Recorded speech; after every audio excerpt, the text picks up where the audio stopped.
dilakukan secara langsung tatap muka oleh dua orang, yaitu konselor ibu sendiri dan konseli yaitu Mbak Sarah. Nah, tujuan dari konseling individu ini yaitu untuk membantu Mbak Sarah mengenali diri sendiri, membantu menyelesaikan permasalahan yang sedang Mbak Sarah hadapi, dan juga menemukan jalan keluar atau solusi dari permasalahan tersebut secara mandiri. Nah, selain itu, di sini kita konselingnya mempunyai waktu 30 menit atau bisa lebih, ya Mbak Sarah. Nah, selain waktu, Ibu juga ingin menjelaskan bahwa kalau konseling ini itu bersifat rahasia. Jadi apapun yang Mbak Sarah ceritakan di sini itu tidak akan Ibu sebarluaskan kepada siapapun. Jadi Mbak Sarah bisa bercerita dengan nyaman dan tenang tanpa rasa takut. Kecuali memang ada hal yang membahayakan untuk Mbak Sarah atau orang lain. Mungkin Ibu akan mengambil langkah lain, tapi Ibu akan bicarakan terlebih dahulu kepada Mbak Sarah. Oke? Lalu selanjutnya, konseling ini juga sukarela ya Mbak. Jadi nanti saat proses konseling berlangsung, ketika Mbak Sarah merasa tidak nyaman, Mbak Sarah bisa bebas untuk berhenti terlebih dahulu. Tapi Ibu harap Mbak Sarah akan memberitahu Ibu dulu supaya kita bisa mencari solusi yang terbaik bersama. Nah, yang terakhir, konseling ini kolaboratif ya Mbak. Jadi di sini seperti yang Ibu jelaskan tadi, bahwa kita akan mencari atau bekerja sama sehingga menemukan jalan keluar dari permasalahan yang Mbak Sarah. Jadi bukan hanya Ibu yang menentukan sendiri, tapi Ibu di sini hanya membimbing, mengarahkan Mbak Sarah untuk bisa mandiri mencari jalan keluar atau solusi dari permasalahan Mbak Sarah. Apakah ada yang ingin ditanyakan soal ini? Tidak ada sih Bu, dan menurut saya sudah paham dan setuju seperti yang sudah Ibu jelaskan tadi seperti itu. Oke, kalau begitu apakah Mbak Sarah bersedia melanjutkan dengan kesepakatan tadi? Sangat bersedia Bu, sangat bersedia. Oke, terima kasih Mbak Sarah. Sebelum kita masuk ke masalah yang akan Mbak Sarah ceritakan, Ibu pengen tahu nih harapan Mbak Sarah setelah sesi konseling kita pada hari ini itu seperti apa? Saya harap sih buat kedepannya saya itu bisa menemukan cara untuk mengurangi rasa cemas dan terutama itu karena saya itu kurang berani Bu untuk berbicara di depan orang banyak, dan mengharapkan kegiatan setelah mengikuti kegiatan konseling ini saya lebih percaya diri untuk presentasi ataupun berbicara di depan orang banyak seperti itu Bu. Oke, itu harapan yang jelas dan tepat sekali ya Mbak Sarah, dan Ibu akan berusaha untuk membantu sebisa mungkin. Nah, sekarang boleh ceritakan apa yang membuat Mbak Sarah datang konseling hari ini? Iya Bu, jadi gini loh Bu, saya itu merasa selalu cemas kalau harus berbicara di depan orang banyak, apalagi kalau lagi presentasi di depan kelas tuh Bu. Terus ada diskusi kelompok, itu rasanya tuh kayak jantung tuh udah kayak deg-degan banget, terus tangan dingin, keringetan, dan saya tuh gara-gara mengalaminya sering menghindar gitu Bu dari presentasi atau diskusi kelompok Bu, masalah yang lagi aku alami. Oke, baik, terima kasih Mbak Sarah sudah berbagi ceritanya. Ibu bisa memahami rasa tidak nyaman itu dan rasa perasaan gak tenang atau ingin menghindar yang Mbak Sarah alami. Pasti sangat melelahkan kalau terus berada pada situasi yang sama ya. Nah, di sini kita akan coba telusuri lebih dalam ya Mbak Sarah, supaya kita bisa mencari tahu cara yang pas untuk membantu Mbak Sarah. Iya Bu, siap. Oke, nah sebelum kita masuk untuk membahas lebih jauh mengenai kecemasan Mbak Sarah tadi, Ibu mau pastikan dulu nih apakah Mbak Sarah sudah cukup nyaman untuk melanjutkan konseling ini, karena nanti kita akan mulai menggali seperti kapan, di mana, dan bagaimana rasa cemas itu biasanya muncul. Kalau untuk kegiatannya sekarang, kegiatan konseling udah nyaman sih Bu, udah dari awal tadi kayak awal tuh masuk ke ruangan tuh gugup, terus kayak takut ya Bu ya. Terus untuk sekarang ini kayak lebih enjoy aja, lebih berani untuk cerita dan sudah nyaman dan berani untuk berbicara seperti itu Bu. Jadi sudah siap ya untuk melanjutkan? Iya Bu, sudah siap banget ini Bu. Baik, jadi Ibu ingatkan lagi ya Mbak,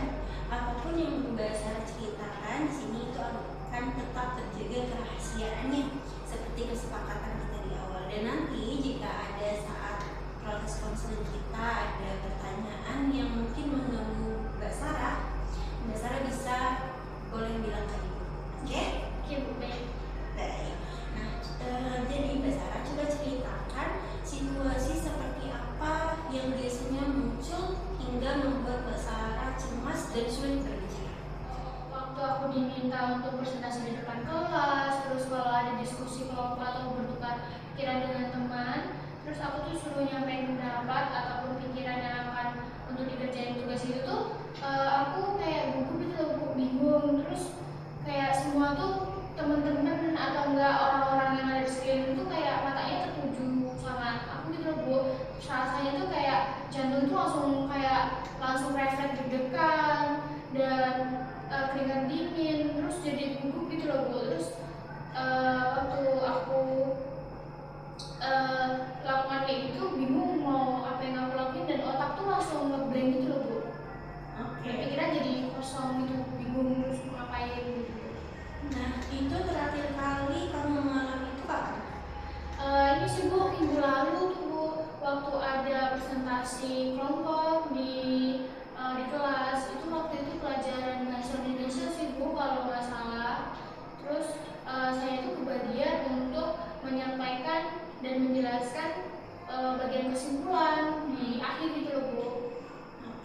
Coba ceritakan lebih detail, Mbak Sarah. Apa yang terjadi waktu itu sebelum dan sesudah presentasi?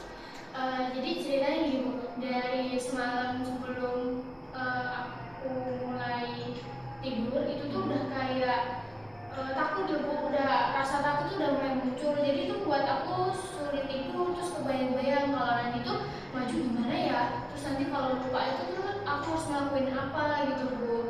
Dan takutnya aku makin bingung apa yang bakal aku sampai di dalam kelas. Ternyata waktu hari H itu di pagi waktu berangkat sekolah tuh kayak perut tuh udah mulai sakit gitu, Bu, di hari H itu. Terus kayak rasanya udah gak enak, deg-degan, dan begitu pun waktu aku maju itu bener-bener langsung ngeblank, Bu, bingung. Suaraku jadi kecil, terus jadi gemeter, tangan keringatan, dan beberapa kali tuh kayak aku keliru untuk menyampaikan kesimpulannya gitu loh, Bu. Jadi gitu, Bu, kayak sulit aja untuk menyebut data atau kalimat. Lalu apa yang biasanya kamu lakukan saat rasa itu muncul, baik sebelum ataupun saat momen presentasi itu?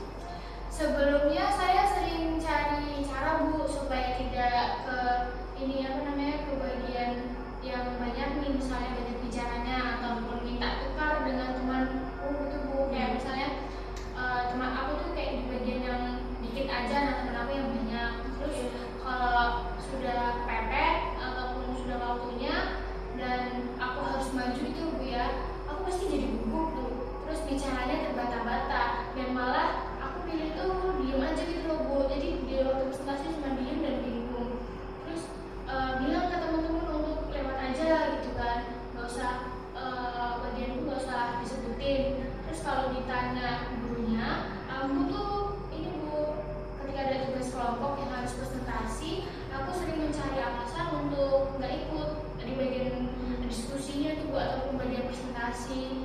Bahkan yang buat aku maju itu, jadi aku minta teman-teman tuh biarin aku nggak ikut maju ke depan gitu, Bu. Seperti itu sih, Bu, yang aku alami itu. Lalu untuk seberapa sering sih kira-kira ini terjadi dalam sebulan, Mbak Sarah? Sebenarnya tuh sering loh, Bu, untuk kejadian ini tuh terjadi. Hampir setiap ada tugas lah, Bu, apalagi yang tugasnya tuh presentasi, diskusi kelompok, mungkin 2-3 kali lah, Bu, dalam sebulan tuh. Dan setiap kali kali hal itu terjadi itu kayak aku tuh coba untuk menghindar duluan gitu loh, padahal kejadiannya tuh belum terjadi loh, Bu. Kalau bisa tuh kayak aku nggak menghindar dan nggak akan lakuinnya gitu. Nah, setelah kamu menghindar tadi seperti itu, apa yang kamu rasakan? Awalnya tuh lega, Bu, karena nggak jadi bicara atau nggak jadi presentasi ya, Bu, ya. Terus tapi setelah itu saya malah ngerasa kecewa, Bu, pada diri sendiri karena tuh tidak yakin pada diri sendiri dan kurang percaya diri tuh, Bu. Dan hal itu tuh membuat aku tuh tidak akan bisa buat ke depannya. Jadi makin takut, Bu, untuk mencoba lagi dan lain kalinya gitu, Bu. Jadi dari ceritamu, Ibu menangkap ada pola nih, dimana ketika situasi frustasi itu muncul sebagai pemicunya, kamu akan mulai merasa cemas baik fisik ataupun mental, seperti jantung berdebar, tangan dingin, hingga sulit berbicara. Nah, setelah itu kamu akan menghindar. Nah, ini akan sebagai bentuk perilakunya. Di saat yang bersamaan setelah menghindar tadi, kamu akan muncul rasa kelegaan sesaat, tapi diikuti dengan rasa kecewa dan juga rasa cemas yang kembali semakin menguat untuk situasi berikutnya. Yaitu ini adalah konsekuensi dari perilaku menghindar tadi. Apakah ini sesuai dengan yang kamu alami? Iya Bu, benar, seperti itu, persis banget. Oke, kalau Ibu boleh tahu nih Mbak Sarah, apakah kecemasan ini mempengaruhi kepada hal-hal lain, misal nilai kuliah atau hubungan dengan teman atau mungkin dengan keluarga? Iya Bu, benar itu. Kadang-kadang tuh nilai presentasi itu tuh jadi kurang, terus itu kan kurang maksimal ya Bu ya, karena aku tuh kelihatan kurang percaya diri dan tidak ada nilai untuk keaktifannya gitu Bu.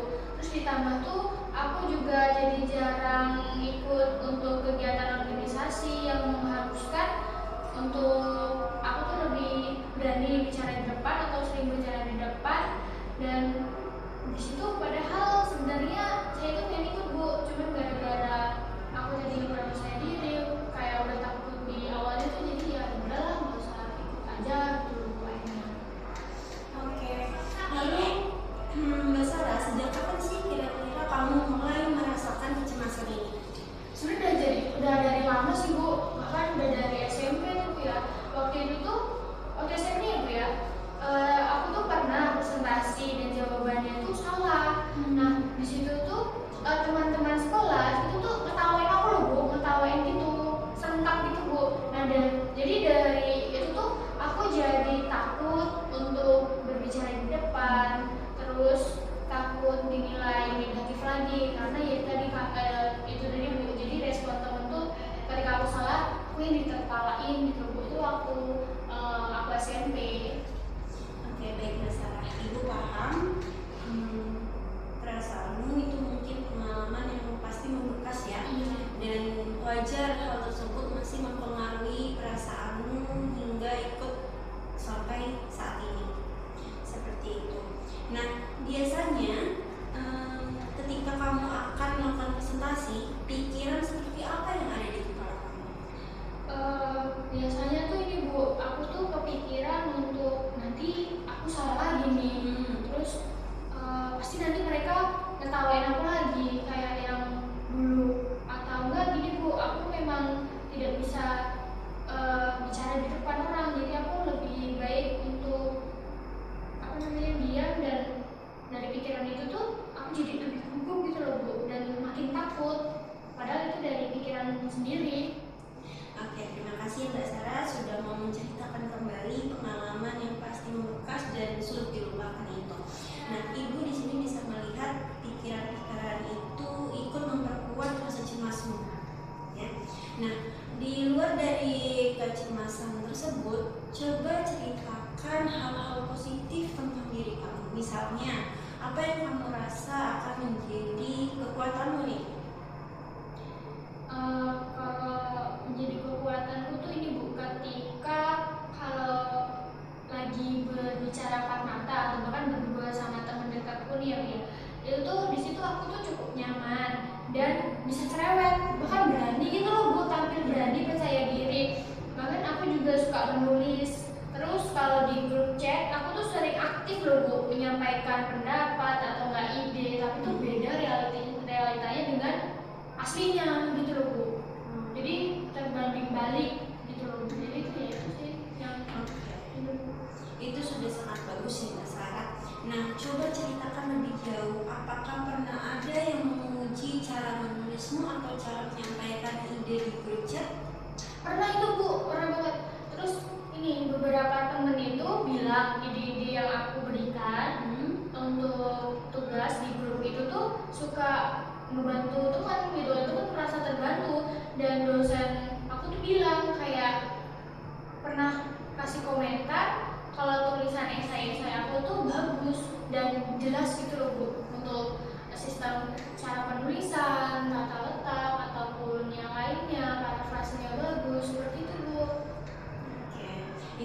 kekuatan yang sangat bagus ya Mbak Sarah. Jadi di sini Ibu ingin memperjelas bahwa sebenarnya Mbak Sarah itu mempunyai kemampuan berkomunikasi sosial yang baik dan mampu, bahkan memiliki ide-ide yang luar biasa.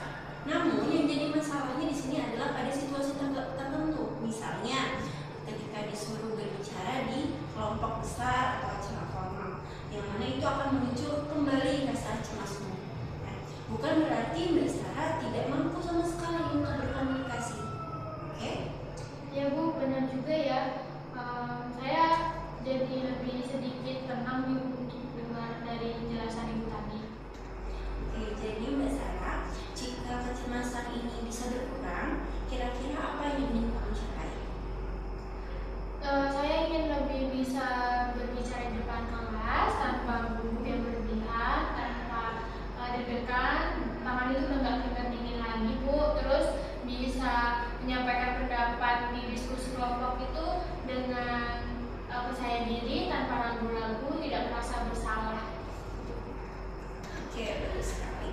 Nah, jadi mari kita buat tujuan ini lebih spesifik dan bertahap ya Mbak Sarah, supaya lebih realistis, sehingga kita juga bisa melihat sejauh mana kemajuanmu. Nah, salah satu caranya kita akan pakai skala 0 sampai 10 untuk mengukur tingkat kecemasan. Di mana 0 itu yaitu untuk tingkat yang masih santai, yaitu paling rendah, dan 10 untuk tingkat yang paling tinggi atau sangat panik dan sangat cemas. Ya, kira-kira kalau presentasi di kelas besar nih, untuk skalanya di angka berapa? Mungkin di angka 8 sampai 9 Bu. Oke, baik, itu kita jadikan angka awal kita ya. Nah, lalu untuk mengobrol dengan teman dekat? Kalau untuk teman dekat itu 1 dan 2 santai sih Bu. Itu kalau untuk ngobrol sama teman dekat itu santai sekali.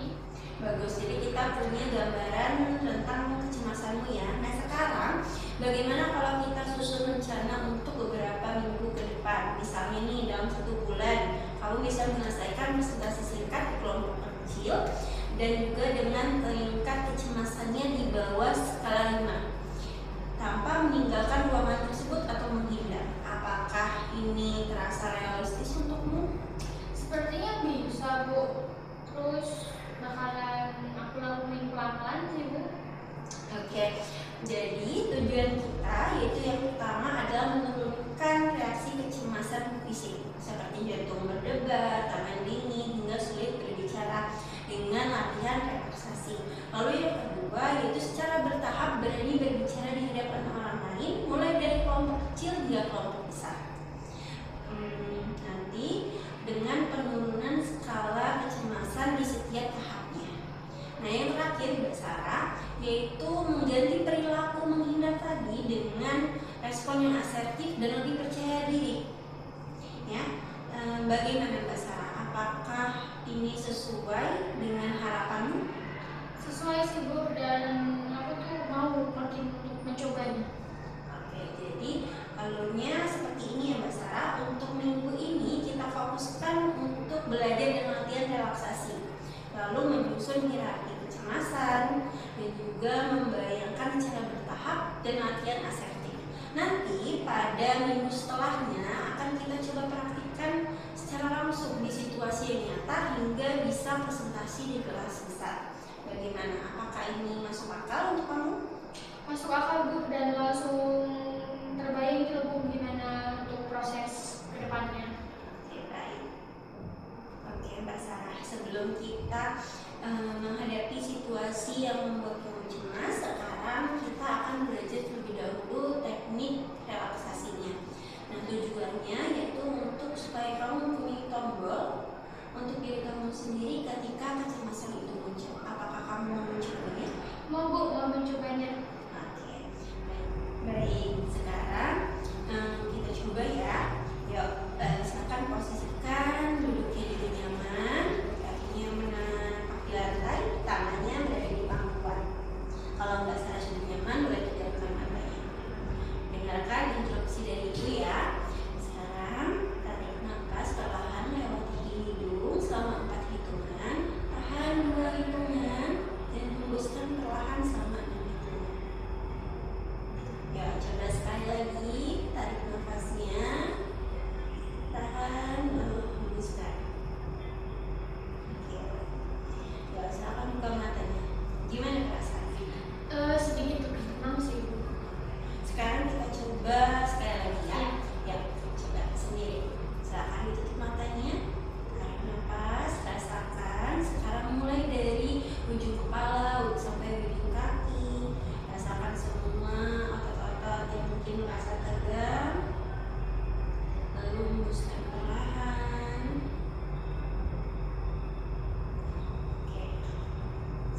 buka matanya Mas.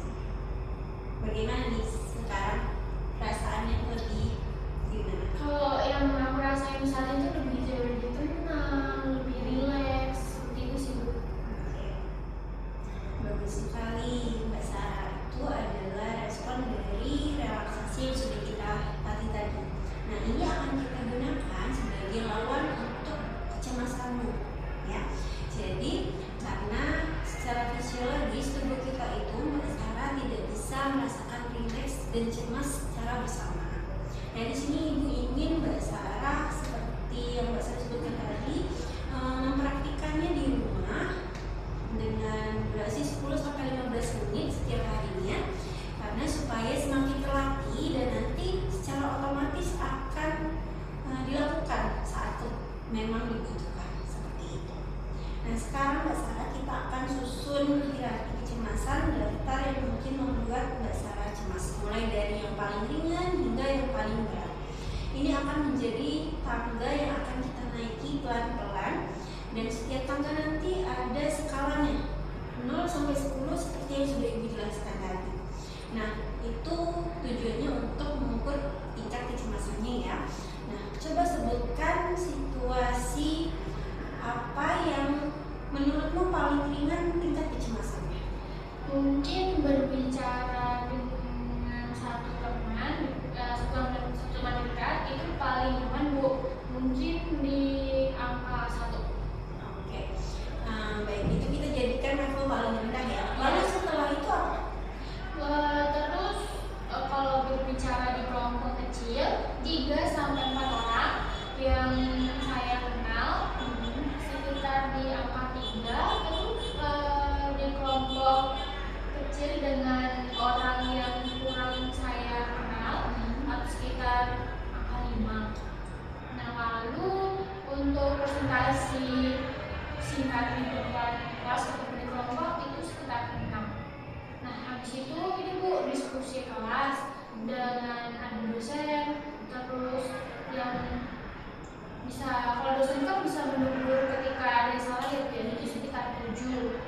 Nah, selanjutnya itu ketika presentasi di depan kelas, di kelas besar, yang itu rame menit ya, itu sekitar ada 9. Dan yang paling berat banget nih ya, menurut aku itu presentasi di depan kelas sambil dinilai langsung dengan dosen dan ditanya banyak pertanyaan oleh teman-teman, itu bahkan sampai 10.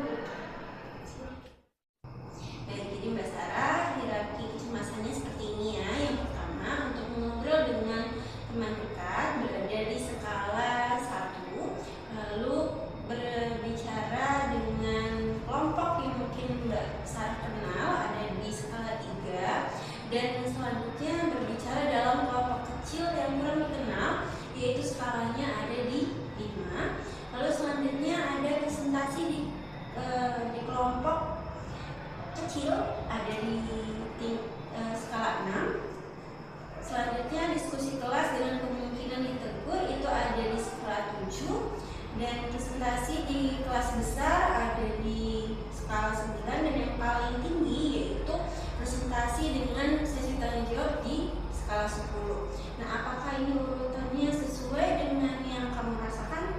Iya Bu, itu udah sesuai dan udah pas untuk urutan, bahkan skalanya juga ya. Oke, Mbak Sarah, sekarang sambil tetap relax seperti tadi, coba Mbak Sarah bayangkan saat mengobrol dengan teman dekat, yaitu nomor 1 tadi. Apakah kira-kira terasa cemas dan muncul lagi rasa panik? Kalau misalnya muncul, silahkan fokus lagi dengan teknik relaksasi yang sudah kita latih. Ya, coba silahkan. Tidak terlalu sibuk, soalnya saya itu cukup nyaman dan waktu membayanginnya tuh ya tenang gitu loh Bu. Mungkin di angka 1. Oke Mbak Sarah. Nah, sekarang kita coba naik ke tingkat di mana kamu membayangkan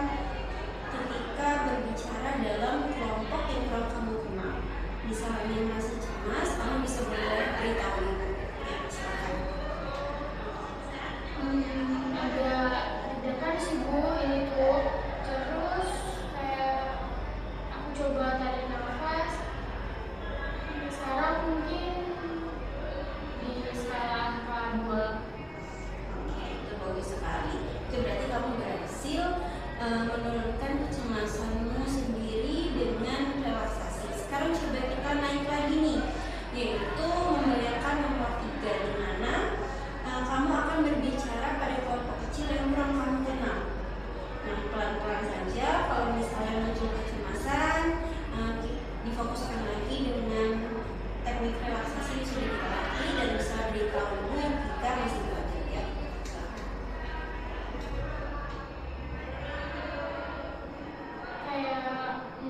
Masih agak berat kalau yang ini tuh.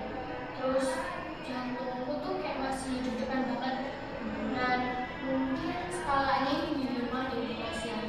Baik, itu tidak masalah ya Mbak. Nah, sekarang coba fokuskan lagi pada tarik nafasnya, lalu perlahan lewat hidung, lalu hembuskan perlahan.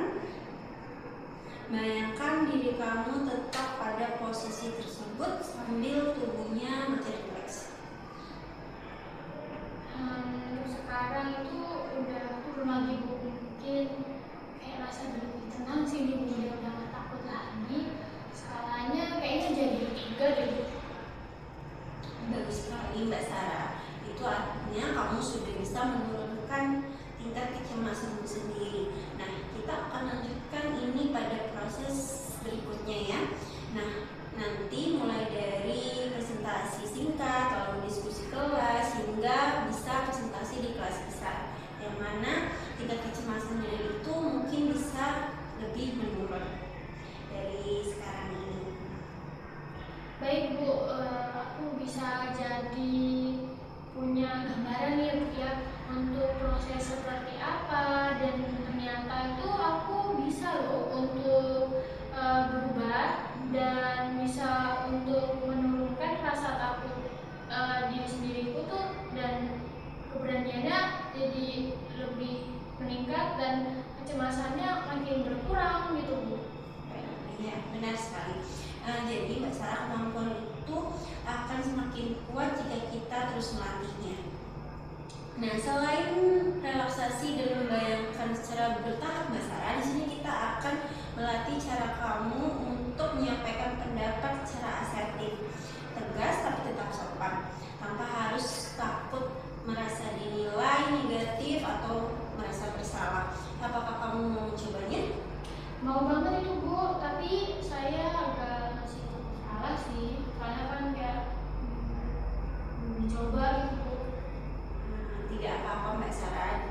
Ini masih hanya sekedar latihan, jadi aman untuk salah ya.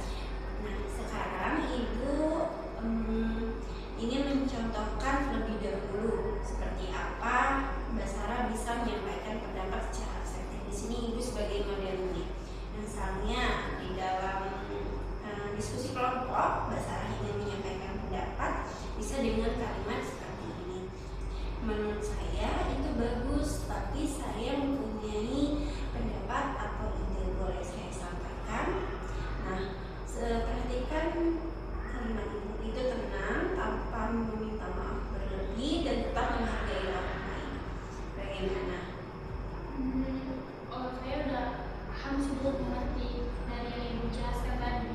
Oke. Sekarang coba kamu praktikkan apa yang sudah Ibu contohkan tadi. Anggap Ibu sebagai teman kelompokmu dan kita sedang dalam diskusi kelompok untuk menentukan tugas tema.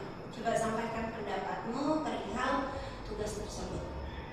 Menurut saya mungkin tema tentang lingkungan sosial itu lebih menarik karena lebih banyak sumbernya gitu. Oke, bagus sekali Mbak Sarah. Itu tadi suaramu sudah cukup jelas ya, dan pendapatmu tersampaikan dengan baik. Nah, kita akan coba sekali lagi kali ini dengan suara yang lebih jelas, lebih percaya diri, dan coba bicaranya tetap pada Ibu. Ya, silakan. Mungkin dengan tema lingkungan itu lebih tepat dan lebih menarik karena sumbernya itu lebih banyak, dan dengan realitanya nyata gitu Bu dengan kondisi sekarang. Itu luar biasa, kamu sudah menyampaikan pendapatmu dengan jelas dan percaya diri. Sekarang bagaimana perasaanmu setelah mencobanya? Ternyata menyampaikan pendapat itu tidak seseram yang aku bayangin ya Bu ya, ternyata tuh. Terus dari sini tuh aku merasa kayak agak senang dan lega sih Bu, karena ya itu tadi udah mencoba dan berani untuk berbicara tanpa terbata-bata dan bingung gitu. Nah, itu kemajuan yang bagus ya. Nah, sekarang kita coba skenario lain nih. Misalnya, anggap ibu ini teman sekelompokmu yang menyela perkataanmu tadi atau pendapatmu. Nah, apa yang akan kamu sampaikan kepada temanmu itu? Ini Bu, aku paham maksudmu, tapi bisa aku selesai dulu nggak untuk poinnya, dan bisa untuk lebih mendengarkan apa yang mau aku jelasin, baru nanti kita diskusikan untuk jalan alternatif lainnya. Seperti itu. Wah, Mbak Sarah, itu adalah contoh sikap yang sudah asertif ya. Kamu menghargai pendapat temanmu, tapi kamu juga tetap mempertahankan hakmu untuk berpendapat. Bagaimana rasanya?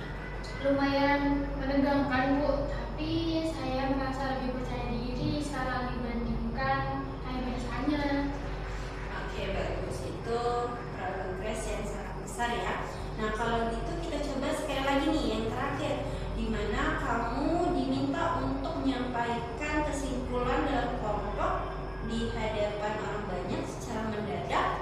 Coba bagaimana responmu kalau kamu memang belum siap, tetapi tetap ingin asertif.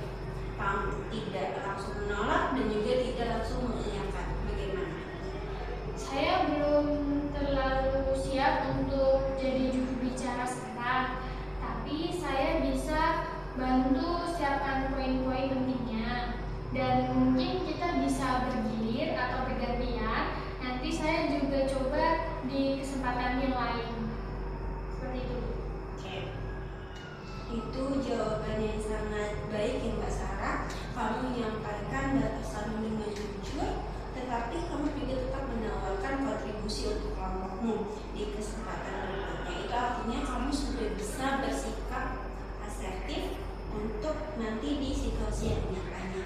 Terima kasih ya Bu, saya itu jadi punya beberapa contoh kalimat yang bisa aku pakai untuk depannya nanti ketika berdiskusi, presentasi, ataupun ngobrol dengan teman di lingkungan kelompok yang besar. Baik, jadi Mbak Sarah, nanti semakin kamu praktikkan hal yang sudah kita latih, itu akan rasanya semakin nyata saat menghadapi situasi yang sebenarnya. Nah, Ibu ingin kamu membawa keberhasilan-keberhasilan kecil ini sebagai modal untuk latihan berikutnya. Dari Mbak Sarah, untuk di minggu ini Ibu ingin kamu mencoba beberapa hal sebagai latihan di sekolah maupun di rumah. Nah, yang pertama yaitu tadi latihan relaksasi setiap hari selama 10 hingga 15 menit, baik itu terserah kamu mau pagi atau malam, tetapi yang terpenting adalah konsistensi. Nah, yang kedua, coba menyampaikan satu pendapat singkat dalam kelompok kecil yang kamu kenal dulu. Misalnya saat diskusi tugas dengan satu atau dua temanmu yang sesuai dengan hierarki kecemasan yang sudah kita bahas tadi. Lalu yang terakhir yaitu kalau ada kesempatan lagi, coba juga menyampaikan atau berbicara di kelompok yang mungkin belum kamu kenal. Nah, bagaimana? Apakah ini realistis untuk kamu lakukan di minggu ini? Saya rasa bisa itu. Kebetulan ada tugas kelompok lagi nih Bu, kelompoknya kelompok kecil sih untuk minggu ini, dan ada juga kegiatan organisasi yang anggotanya belum semua saya kenal. Jadi untuk yang Ibu jelaskan tadi kemungkinan bisa saya terapkan di minggu ini. Baik, itu kesempatan kesempatan yang sangat bagus sekali Mbak Sarah untuk melatih yang sudah kita praktikkan tadi. Nah, setiap kali Mbak Sarah berhasil melakukannya, coba Mbak Sarah catat di buku atau mungkin di ponselnya, seperti tanggal, situasinya, lalu tingkat kecemasannya sebelum dan sesudahnya seperti apa, di skala berapa, seperti 0 sampai 10 tadi, lalu bagaimana hasilnya. Nah, ini disebut dengan self monitoring ya Mbak Sarah, supaya kita bisa melihat perkembanganmu di sesi berikutnya. Nah, mau Ibu bantu buatkan contoh format catatannya? Iya Bu, boleh. Soalnya kalau untuk itu kayaknya aku masih bingung deh Bu, contoh formatnya seperti apa. Oke, jadi di sini Ibu sudah punya Mbak Sarah seperti lembar untuk melakukannya. Oke, jadi Mbak Sarah di sini ada lembar untuk memantau dari tugas-tugas yang tadi Ibu sebutkan ya, dimana di sini ada catatan untuk latihan relaksasi hariannya. Di sini sudah tercantum harinya dari Senin hingga Minggu, yaitu selama seminggu. Lalu bisa dicek di sini sudah latihan atau belum, dan di sini terdapat tempat untuk tingkat kecemasannya sebelum dan sudah. Skalanya seperti yang Ibu bilang 0 sampai 10 ya. Nah, lalu di sini ada catatannya, perasaan setelah latihan itu bagaimana. Oke? Lalu selain itu di sini juga ada self monitoring untuk latihan asertif ya Mbak Sarah. Di sini bisa Mbak Sarah catat hari atau tanggalnya, lalu situasinya seperti kapan, dengan siapa, terus tentang apa, bisa Mbak Sarah tuliskan di sini. Dan juga apa yang mungkin Mbak Sarah katakan saat itu, dan juga hasilnya, perasaan setelah melakukannya bagaimana. Nanti selain ini ada juga penghargaan untuk diri sendiri. Jadi setelah melakukan hal tadi itu seperti ada yang namanya reward untuk diri Mbak Sarah. Nah, di sini bisa berikan juga dituliskan keberhasilan apa yang telah Mbak Sarah lakukan, terus penghargaan seperti apa yang Mbak Sarah berikan. Jadi seperti itu ya Mbak Sarah. Yang terakhir nanti sudah ada penghargaan atau rewardnya, ini supaya semakin memotivasi kamu untuk berlatih. Jadi gimana? Wah, berarti dari lembar yang aku kerjain tadi ya Bu ya, dari semuanya ternyata tuh ada hadiahnya gitu ya Bu. Jadi kalau ada hadiah atau rewardnya kayak gitu, kayaknya aku semangat deh untuk cobanya Bu, dari awal sampai akhir nanti. Oke, jadi ini tadi lembar yang sudah Ibu jelaskan.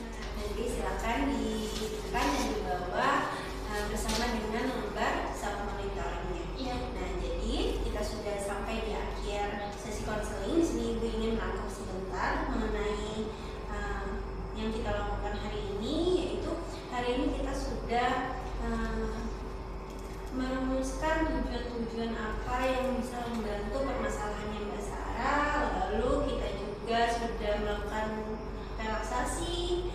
Selanjutnya kita juga sudah menyusun hierarki kecemasan dan melakukan latihan asertif untuk Mbak Sarah nanti berlatih di luar dari sesi konseling ini. Apakah ada yang ingin Mbak Sarah tanyakan? Sepertinya cukup, dan di sini saya merasa lega, dan saya juga jadi punya gambaran untuk bagaimana langkah-langkah kedepannya yang bisa saya coba, dan tidak hanya menghindari saja seperti biasanya. Ya, baik. Sebelumnya Ibu berterima kasih ya Mbak Sarah sudah bersedia hadir, menepati janji kita kemarin, dan juga berani untuk membagi cerita yang sedang Mbak Sarah hadapi. Mungkin itu tutup aja sesi konseling kita pada hari ini. Mbak Sarah bisa lanjutkan pada kegiatan yang lain. Ini jangan lupa dibawa ya. Iya Bu. Dan aku mengucapkan terima kasih Bu sudah tadi memberitahu informasi bahwasannya juga ternyata dari permasalahan saya alami ada solusi yang bisa saya terapkan dan hidupkan. Sampai jumpa ya Mbak Sarah.